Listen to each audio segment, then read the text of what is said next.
নতুন বন্দোবস্তের কারিগররা এখন পুরনো বন্দোবস্তের অংশ বলে মন্তব্য করেছেন সেন্টার ফর পলিসি ডায়ালগের সম্মানীয় ফেলো ডক্টর দেবপ্রিয় ভট্টাচার্য।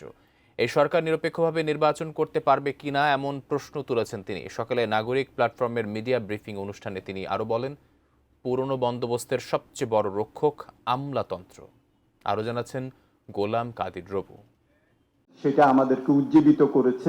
জাতীয় নির্বাচনের আগে দেশ জুড়ে নাগরিক সংলাপের আয়োজন করেছিল এসডিজি বাস্তবায়নে নাগরিক প্ল্যাটফর্ম বাংলাদেশ। সেখান থেকে পাওয়া সুপারিশের আলোকেই তারা তৈরি করে আগামী সরকারের জন্য নীতি সুপারিশ আর বাস্তবায়নে কর্মসূচিও। বৃহস্পতিবার মিডিয়া ব্রিফিংয়ে সেসবই তুলে ধরলেন আয়োজকরা। তুলে ধরা হয় 12টি নীতি সুপারিশ। সবচেয়ে বেশি জোর পায় সুশাসন, দক্ষ আর দুর্নীতিমুক্ত প্রশাসন এবং আমলাতন্ত্রের নিরপেক্ষতা।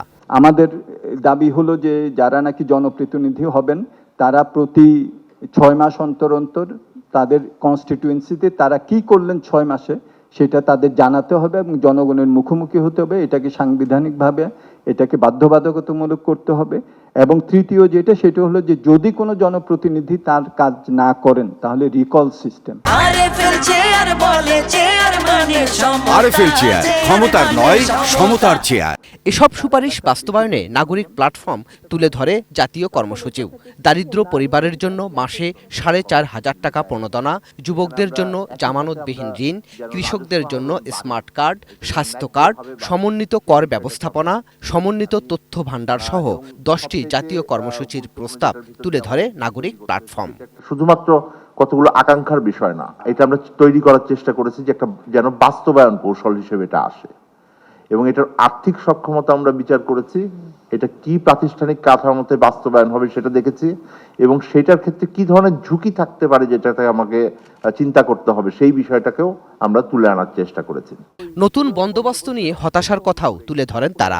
বলেন, সংস্কার যা হয়েছে তা মূলত উপর কাঠামোরই। এই সুযোগে যে কায়েমি স্বার্থগুলো ছিল, যারা পুরনো বন্দোবস্তের ধারক বাহক ছিল, তারা কিন্তু আবার উত্থান হলো।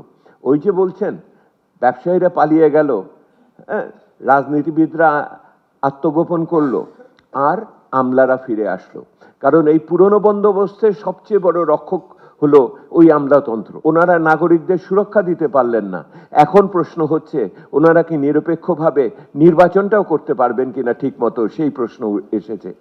পরিবর্তনের পক্ষে থাকা সামাজিক শক্তিগুলোকে সংগঠিত করা সম্ভব হয়নি বলেও মনে করে নাগরিক প্ল্যাটফর্ম। উপরি কাঠামোর পরিবর্তন করে। গোলাম কাদির রবু, এটিএন নিউজ, ঢাকা।